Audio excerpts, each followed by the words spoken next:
नमस्कार। डॉक्टर वंदना रस्तोगी, सह आचार्य संस्कृत, BND राजकीय कला महाविद्यालय चिमनपुरा द्वारा BA तृतीय वर्ष संस्कृत की कक्षा में आप सबका स्वागत है। विद्यार्थियों, आपके पाठ्यक्रम के द्वितीय प्रश्न पत्र के अंतर्गत महाकवि कालिदास विरचित रघुवंश महाकाव्य के छठे सर्ग में हमने विदर्भ राजकुमारी इंदुमती के स्वयंवर में पधारे राजाओं और राजकुमार अज की शोभा के वर्णन संबंधी आरंभिक पद्यों का अध्ययन किया है। इंदुमती स्वयंवर वर्णन नामक इस षष्ठ सर्ग के 8वें, 9वें और 10वें श्लोकों में स्वयंवर सभा में इंदुमती के आगमन का प्रसंग वर्णित है। रघुवंश के छठे सर्ग का 8वां श्लोक इस प्रकार है। अथ स्तुते बन्दिभिः अन्वयज्ञैः सोमार्कवंशे नरदेव लोके संचारिते चागुरुसारयोनौ धूपे समुत्सर्पति वैजयन्तीः। अन्वय देखिए। अथ अन्वयज्ञैः बन्दिभिः सोमार्कवंशे नरदेव लोके स्तुते अगरुसारयोनौ संचारिते धूपे च वैजयन्तीः समुत्सर्पते। इसका अन्वय हमें 10वें श्लोक के साथ करना पड़ेगा, तब इसका अर्थ पूर्ण होगा। 10वें श्लोक से हमें पद्यांश लेना होगा। पतिं वरा कन्या विवेश इति। अर्थ देखते हैं इसका। अथ तदनंतर, तत्पश्चात, पूर्व प्रसंग में जो वर्णित है, विभिन्न राज्यों के राजाओं के स्वयंवर सभा में मंच पर आसीन हो जाने के पश्चात राजकुमार अज के द्वारा अपना स्थान ग्रहण कर लेने के पश्चात, तत्पश्चात अन्वयज्ञैः, अन्वय राजवंश को, राजवंश की परंपरा को, ज्ञैः जानने वाले, राजवंश की परंपरा के ज्ञाता, बंदिभिः बंदीजनों के द्वारा, स्तुति पाठकों के द्वारा, चारण भाटों के द्वारा, सोम अर्क वंश्यैः, सोम चंद्रमा को कहा जाता है और अर्क सूर्य को कहा जाता है। चंद्रवंश और सूर्यवंश के वंशज चंद्रवंश में उत्पन्न हुए और सूर्यवंश में उत्पन्न हुए नरदेव लोके, नरदेव राजाओं के लोके समूह की स्तुति किए जाने पर, संचारिते संचारित की गई, प्रज्वालित की गई, अगरुसार योनौ, अगरु नामक सुगंधित पदार्थ के सार भाग से, योनौ निर्मित, धूपे धूप बत्तियों की सुगंध के, वैजयन्तिः पताकाओं तक, ध्वजों तक, समुत्सर्पति सती, समुत्सर्पण कर जाने पर, फैल जाने पर, ऊपर उठ कर के चारों ओर फैल जाने पर। 10वें श्लोक से अब हम अन्वय ले रहे हैं। पतिं वरा कन्या विवेश, उस पति का वरण करने वाली स्वयंवरा कन्या राजकुमारी इंदुमती ने विवेश प्रवेश किया। इस पद्य में बताया जा रहा है कि जब इंदुमती ने स्वयंवर सभा में प्रवेश किया तो वहाँ किस प्रकार का वातावरण, किस प्रकार का परिवेश था। राजसभा के स्तुति पाठक या चारण भाट, जिन्हें यहाँ बंदीजन कहा जा रहा है, उनके द्वारा वहाँ उपस्थित सूर्यवंशी और चंद्रवंशी राजाओं के महान राजवंशों का गुणगान किया जा रहा था। उनकी प्रशंसा के गीत गाए जा रहे थे और वहाँ अगरु नामक सुगंधित पदार्थ से बनी हुई धूप बत्तियाँ जलाई गई थीं, जिनका सुरभि युक्त धूम वहाँ पर फहराती हुई पताकाओं से, वहाँ फहराते हुए ध्वजों से भी ऊपर तक उठकर फैल रहा था। ऐसे यशोगान के गुंजन से युक्त और सुगंधित वातावरण में राजकुमारी इंदुमती उस स्वयंवर सभा में प्रविष्ट हुई। इस प्रकार स्वयंवर की शोभा श्रेष्ठ उच्च कुलीन राजाओं के कारण तो बढ़ती ही है, साथ ही सुगंधि से परिवेश की मोहकता की प्रतीति भी हो रही है। कालिदास द्वारा यहाँ स्वयंवर सभा का अत्यंत सजीव स्वाभाविक चित्रण किया गया है और जो वैदर्भी रीति उनकी सुप्रसिद्ध है, जिसके लिए कहा भी जाता है वैदर्भी रीति संदर्भे कालिदासो विशिष्यते, उस वैदर्भी रीति का यहाँ प्रयोग किया गया है। वैदर्भी रीति में अत्यंत सरल सहज शब्दों का प्रयोग करते हुए कवि स्वाभाविक और चित्रात्मक वर्णन कर देते हैं। जो छंद यहाँ प्रयुक्त है वो है उपजाति छंद, जो इंद्र वज्रा और उपेंद्र वज्रा का सम्मिश्रित छंद होता है। इस साहित्यिक टिप्पणी के उपरांत हम यहाँ पर व्याकरणात्मक टिप्पणी पर भी दृष्टिपात कर लेते हैं। समास देखिए, नरदेव लोकः, नराणाम देवा नरदेवाः, तेषां लोकः नरदेव लोकः, तस्मिन् नरदेव लोके। षष्ठी तत्पुरुष समास है यहाँ पर। इसी प्रकार से अन्वयम जानन्ति इति अन्वयज्ञाः, अन्वय को जो जानते हैं उनको अन्वय ज्ञाः कहा गया है। यहाँ पर भी तत्पुरुष समास का ही प्रयोग किया गया है। यहाँ पर सति सप्तमी कारक का प्रयोग दर्शनीय है, दृष्टव्य है। जहाँ एक घटना के घटित होने पर दूसरी घटना का घटित होना संकेतित किया जाता है, वर्णित किया जाता है, वहाँ सति सप्तमी का प्रयोग होता है। और पूर्व घटना, जिस घटना के बाद दूसरी घटना घटित हो रही है, उसमें सप्तमी विभक्ति प्रयुक्त होती है। यहाँ इस पद्य में हम देखें तो स्पष्ट ही हमें दिखाई देगा, स्तुते सोमार्क वंशीय नरदेव लोके, सभी में सप्तमी का प्रयोग है। चंद्र और सूर्यवंशी राजाओं के वंशजों के राजाओं की स्तुति किए जाने पर, उनकी प्रशंसा में गुणगान किए जाने पर।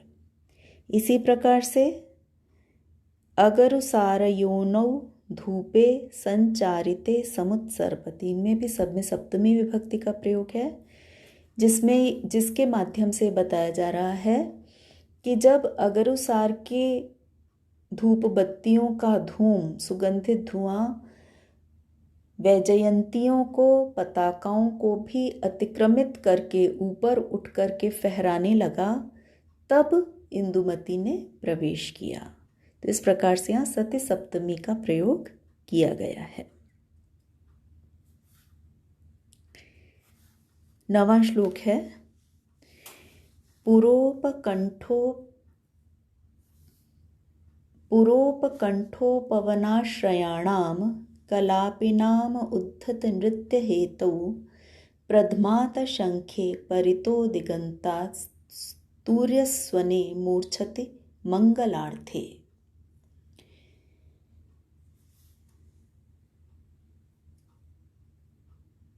अन्वय की दृष्टि से पुरोपकंठ उपवन आश्रयाणाम कलापिनाम उद्धत नृत्य हेतौ प्रधमात शंखे मंगलार्थे तूर्यस्वने परितः दिगंतात् मूर्छति सती। वही हमें अग्रिम श्लोक का पद्यांश अन्वय के रूप में ग्रहण करना पड़ेगा। पतिंवरा कन्या विवेश इति। यहाँ पर स्वयंवर सभा में इंदुमती के आगमन के समय किस प्रकार से मंगल वाद्य वादन किया जा रहा था, मांगलिक वाद्य बजाए जा रहे थे, उनकी ध्वनि गुंजायमान हो रही थी, इसका वर्णन किया जा रहा है। पुर उपकंठ उपवन आश्रयाणाम, पुर नगर के, उपकंठ समीपवर्ती, उपवन बगीचों में, आश्रयाणाम आश्रय लेने वाले, रहने वाले, कलापिनाम मोरों के, कलाप मयूर की जो रंग बिरंगे पंख होते हैं उनको कलाप कहा जाता है, और उस कलाप को धारण करने के कारण मयूर को कलापी कहा जाता है। तो कलापिना मयूरों के उद्धत नृत्य हेतु, उद्धत प्रसन्नता पूर्वक नृत्य नर्तन करने नाचने के हेतु कारणभूत, जिसके कारण से मयूर प्रसन्नता पूर्वक नृत्य करने लगे। मंगलार्थे, मंगल प्रयोजन के लिए प्रयुक्त किए जाने वाले, प्रधमात शंखे, बजाए जाते हुए शंखों वाले, और तूर्य स्वने, तूर्य वाद्यों के स्वनी ध्वनियों से परितः चारों ओर से दिगंतान दिशाओं के मूर्छते सती, व्याप्त हो जाने पर, गुंजायमान हो जाने पर, जो संगीत की ध्वनि होती है उसको मूर्छा कहा जाता है। यहाँ मूर्छा का अभिप्राय संगीत की ध्वनि से है, संगीत के स्वरों से है, और उनसे व्याप्त हो जाने को क्रिया रूप में मूर्छति सती, उनके व्याप्त हो जाने पर ऐसा कहा जा रहा है। तो जब चारों ओर मांगलिक वाद्यों की ध्वनि गुंजायमान हो रही थी, व्याप्त हो रही थी, ऐसे समय में पतिंवरा कन्या विवेश, पति का वरण करने वाली कन्या राजकुमारी इंदुमती ने प्रवेश किया। यहाँ अत्यंत मंगलमय वातावरण का सृजन किस प्रकार से स्वयंवर सभा में हो रहा था, ये निरूपण किया गया है। और कालिदास ने यहाँ एक अत्यंत सुंदर एक शब्द चित्र भी अंकित कर दिया है कि जब मंगलमय वाद्यों की ध्वनि गूंज रही थी तो न केवल वो सभा तक ही सीमित थी, अपितु सभा स्थल के समीपवर्ती जो उपवन थे, नगर में बने हुए जो उपवन थे, वहाँ तक भी वह ध्वनि प्रसारित हो रही थी, वो ध्वनि वहाँ तक भी पहुँच रही थी। और उस ध्वनि को सुनकर के उस उपवन में रहने वाले, उन उपवनों में रहने वाले मयूरों को ये आभास हुआ कि मेघों का गर्जन हो रहा है। तो बादलों की ध्वनि का आभास होने से प्रसन्न होकर के मयूर नाचने लगे, मोर नर्तन करने लगे। पक्षियों का यह नर्तन एक शुभ लक्षण भी माना गया है। तो स्वयंवर के अवसर पर, इंदुमती के विवाह के अवसर पर यह नृत्य और गायन का, नृत्य और वादन का एक अद्भुत संगम कालिदास के द्वारा वर्णित किया गया है। इंदुमती के आगमन की सूचना सबको मिल जाए, जो भी मंचस्थ राजा हैं वे सभी सावधान होकर के बैठ जाएं कि इंदुमती आ गई है, इसलिए यह मंगल वाद्यों का वादन किया जा रहा है। ये इंदुमती के आगमन का सूचनार्थक भी है। इस पद्य में उपजाति छंद है, वही वैदर्भी रीति का उदाहरण है यह भी, जिसमें सरल सहज शब्दों में कवि के द्वारा वर्णन किया जाता है। यहाँ काव्यलिंग अलंकार का प्रयोग माना गया है। काव्यलिंग अलंकार की पहचान ये है कि जहाँ किसी कार्य का, किसी क्रिया का कारण वर्णित किया जा रहा हो, वहाँ काव्यलिंग अलंकार हम पहचान सकते हैं। तो यहाँ मोरों के नर्तन का कारणभूत है मांगलिक वाद्यों की ध्वनि। तूर्यस्वन, मंगलार्थे तूर्यस्वने, ये मंगल ध्वनि जो चारों दिशाओं में गुंजायमान हो रही है, सर्वत्र गुंजायमान हो रही है, वह मोरों के नाचने का कारणभूत है, इसलिए यहाँ काव्यलिंग अलंकार स्वीकार किया गया है। यहाँ पर विद्यार्थियों हम बड़ी ही सरलता से संधि की पहचान कर सकते हैं। देखिए, पुरोपकंठोपवन आश्रयाणाम, पुर उपकंठ, अ और उ की संधि होकर पुरोपकंठ बन रहा है। उपकंठ उपवन, यहाँ भी वही अ और उ की संधि हो रही है। कौन सी संधि हो गई? तो यहाँ पर सरल ही है, पहचान सकते हैं आप, गुण संधि हो रही है। उपवन आश्रयाणाम, दीर्घ संधि का उदाहरण हो गया ये। अब यहाँ हम प्रयुक्त समासों पर भी दृष्टिपात कर लेते हैं। सरल सा समास है। तूर्याणाम स्वनः तूर्यस्वनः षष्ठी तत्पुरुष का प्रयोग है।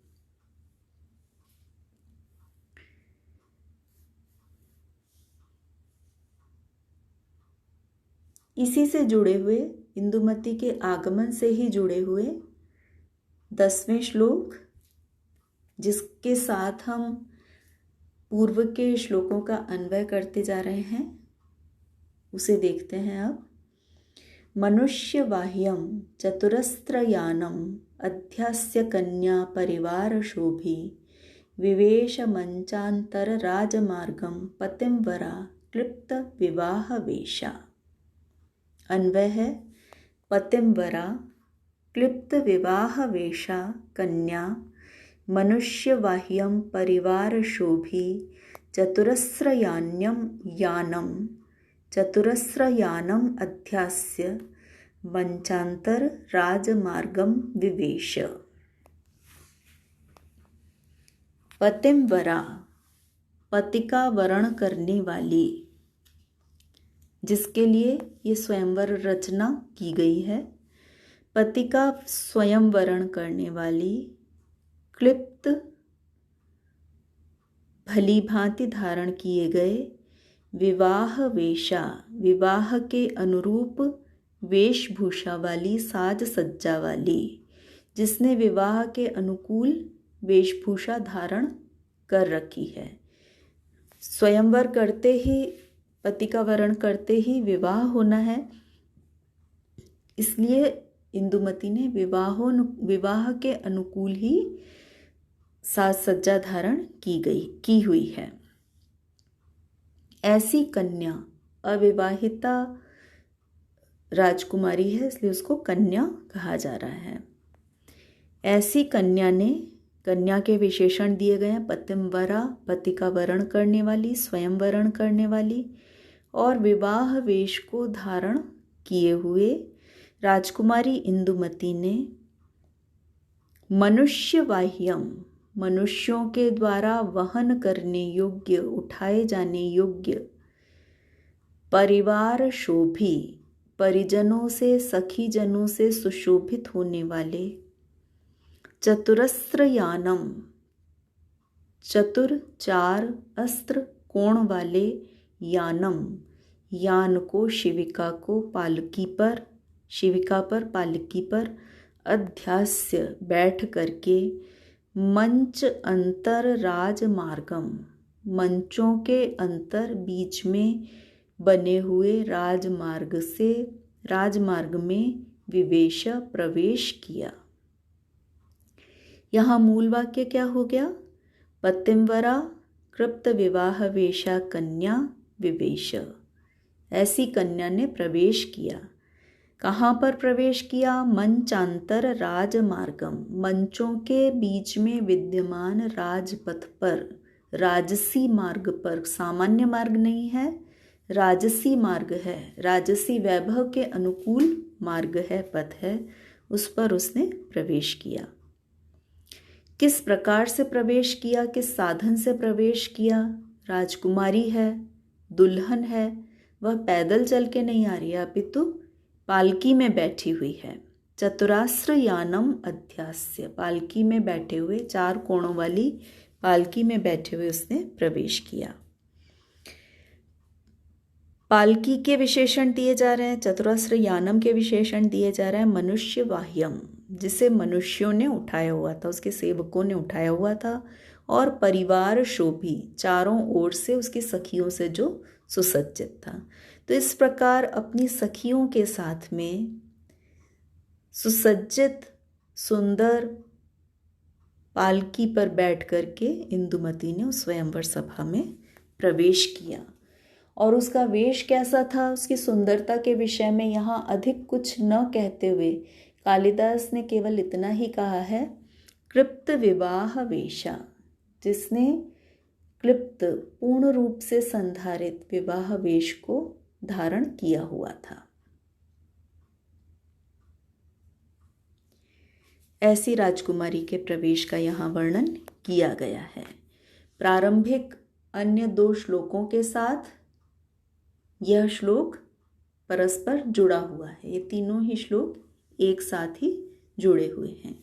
जहाँ 3 पद्यों का इस तरह अन्वय एक साथ किया जाता है उसे काव्यशास्त्रीय दृष्टि से एक विशेष नाम दिया जाता है, उसको विशेषक कहा जाता है।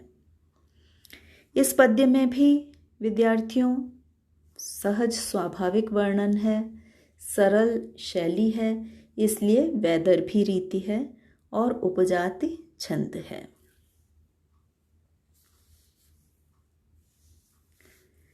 पतिम व्रणोति इति पतिमवरा, पति का वर्ण करने वाली पतिमवरा कहलाई है।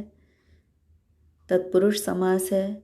मनुष्यैः वाह्यम, मनुष्य वाह्यम, यहाँ भी तृतीया तत्पुरुष है। परिवारेण शोभते इति परिवार शोभी, यहाँ भी तत्पुरुष समास है। तो इस चित्रात्मक वर्णन में बड़ी ही सरल शैली से जो चित्रात्मक वर्णन किया गया है उससे हमें एक वहाँ का दृश्य, स्वयंवर सभा का एक दृश्य हमारी दृष्टि में साकार हो उठता है कि किस प्रकार से राजाओं के विरुद्ध वर्णन किए जा रहे हैं। चारों ओर सुगंधित वातावरण छाया हुआ है। किस प्रकार से मंगल ध्वनियाँ, मंगल वाद्यों की ध्वनियाँ चारों ओर प्रसारित हो रही हैं, गुंजायमान हो रही हैं। आसपास के उपवनों में मयूर नृत्य करने लगे हैं। ऐसे सारे वातावरण में अपनी पालकी पर बैठे हुए सुंदर दुल्हन का वेश धारण किए हुए, वधू वेश धारण किए हुए राजकुमारी इंदुमती प्रवेश करती है। आज की कक्षा में इतना ही। धन्यवाद।